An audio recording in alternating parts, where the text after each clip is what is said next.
सूरत النساء आयत नंबर 41।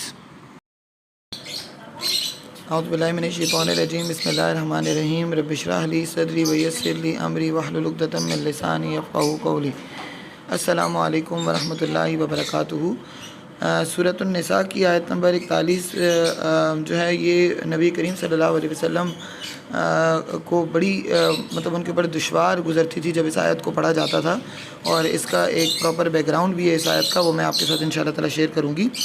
पहले हम इस आयत की मीनिंग देख लेते हैं। अल्लाह तबारक व तआला इरशाद फरमाता है फ़कैफ़ा, बस क्या हाल होगा, क्या हाल होगा, क्या होगा, यानी एक जैसे हम किसी से पूछते हैं तो फिर बताओ तुम कि कैसा लगेगा तुम्हें, तो अल्लाह ताला भी इसी तरीके से हम सब को, क्योंकि कुरान स्पेसिफ़िकली तो नबी करीम सल्लल्लाहु अलैहि वसल्लम पर नाजिल हुआ, लेकिन ये एक यूनिवर्सल मैसेज है और इसकी जो एड्रेसिंग वो है पब्लिक है, वो हम सब हैं, तो हम सब के लिए ये नाजिल हुआ है। अल्लाह फरमाता है फ़कैफ़, तो बस क्या हाल होगा, इज़ा जिअना, जब लाया जाएगा, मिन कुल्ली उम्मतिन, हर एक नेशन में से, हर एक उम्मत में से, बिशहीदिन, हर एक उम्मत में से एक गवाह लाया जाएगा। बस उस वक्त क्या हाल होगा, क्या सिचुएशन होगी, क्या मामलात होंगे जब हर एक उम्मत में से एक गवाह लाया जाएगा।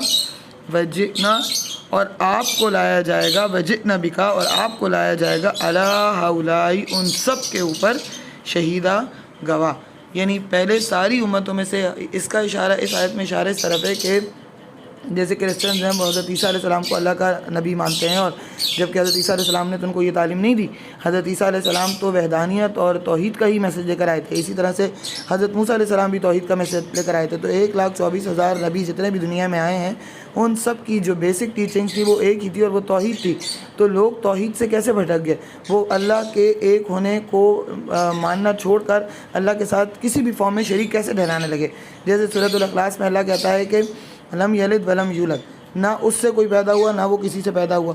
तो इसके अलावा भी आयतुल कुर्सी में, सूरह फुस्सिलत में बहुत जगहों पर बयान इस बारे में आता है कि अल्लाह तबारक व तआला की वहदानियत और तौहीद के बारे में। तो सारे नबी बेसिक मैसेज तो आर्टिकल्स ऑफ फेथ, यानी जो हमारे जो है वो अंबिया पर ईमान, अल्लाह पर ईमान, किताबों पर ईमान, रसूलों पर ईमान, और आखिरत के दिन पर ईमान, तकदीर पर ईमान, ये बेसिक मैसेज तो सारे नबी एक ही लेकर आए। तो कौन सी ऐसी चीज़ थी कि जिसने इनको इनके राहों से भटका दिया, और नऊज़ु बिल्लाह कोई अल्लाह के साथ बुतों को शरीक ठहराने लगे, और कोई अल्लाह के साथ जो है वो नऊज़ु बिल्लाह औलाद ठहराने लगे, कोई अल्लाह फरिश्तों को अल्लाह की बेटियाँ कहने लगे। तो ये सारे कॉन्सेप्ट कहाँ से आए? तो फिर अल्लाह हर नबी को उनकी उम्मत में, ये इशारा इस तरफ है कि हर नबी को उनकी उम्मत में से खड़ा किया जाएगा और कहा जाएगा, उनसे पूछा जाएगा, उनको गवाह बनाया जाएगा कि ये कमांडमेंट क्या, ये टीचिंग्स आपने दी हैं इनको, क्या ये इस रास्ते की तरफ जो गए हैं, तो क्या ये आपकी तालीमात हैं? तो जाहिर सी बात है नबी तो शफात करने वाले होते हैं, सिफारिश करने वाले होते हैं, लेकिन यहाँ पर आकर नबी झूठ तो नहीं बोलेंगे। वो बिल्कुल सच्ची इस बात की गवाही देंगे कि उन्होंने तो अल्लाह का पैगाम सच्चाई के साथ पहुँचाया था, और वो शहीद बनकर आएंगे, गवाह बनकर आएंगे कि उन्होंने अपने लोगों को बिल्कुल सही तालीमात दी थी। और फिर उनके गवाह के तौर पर नबी, उन सब के गवाह के तौर पे फिर नबी करीम सल्लल्लाहु अलैहि वसल्लम को बुलाया जाएगा। यानी बाकी नबियों की गवाही नबी करीम सल्लल्लाहु अलैहि वसल्लम देंगे कि हाँ ये सारे नबी सच्चे हैं और ये सही कह रहे हैं, इन्होंने अपनी उम्मत को यही तालीम दी है। ठीक है। उसके बाद फिर नबी करीम सल्लल्लाहु अलैहि वसल्लम जाहिर सी बात है वो अपनी उम्मत पर भी गवाही देंगे कि उनकी उम्मत में से भी कौन से लोग नेकोकार थे और कौन से लोग नेकोकार नहीं थे। अब पीछे आयतों में हमने अल्लाह की मेहरबानी के बारे में पढ़ा कि एक ज़र्रे के बराबर भी नेकी होगी तो वो भी लाया जाएगा और जहन्नुम से उसको निकाल दिया जाएगा, बख्श दिया जाएगा। लेकिन यहाँ पर मामला थोड़ा सा सख्त है। मामला इसलिए सख्त है क्योंकि जब नबी करीम सल्लल्लाहु अलैहि वसल्लम को गवाह बनाकर लाया जाएगा तो जाहिर सी बात है वो तो ठीक बात करेंगे। और इस बात पर एक बार एक नबी करीम सल्लल्लाहु अलैहि वसल्लम अपने असहाब के साथ तशरीफ़ फरमा थे, तो हज़रत अब्दुल्ला बिन मसूद बड़ी अच्छी तिलावत करते थे और आप सल्लल्लाहु अलैहि वसल्लम के ही अंदाज़ में किया करते थे, तो आप सल्लल्लाहु अलैहि वसल्लम को बड़ी पसंद थी उनकी तिलावत। तो आप सल्लल्लाहु अलैहि वसल्लम ने हज़रत अब्दुल्ला बिन मसूद से फरमाया कि मुझे कुरान में से कुछ सुनाओ। तो अब्दुल्ला बिन मसूद कहने लगे कि मैं सुनाऊँ आपको, जबकि आपके ऊपर तो कुरान नाजिल होता है। तो आप सल्लल्लाहु अलैहि वसल्लम ने फरमाया कि नहीं, मुझे तुमसे सुनना है। तो उन्होंने सूरत अन-निसा, वो कहते हैं कि उन्होंने सूरत अन-निसा पढ़नी शुरू की। बाकी असहाब भी थे। अब वो पढ़ते रहे जब वो इस आयत पर पहुँचे, सर झुकाया बता और पढ़ते जा रहे थे।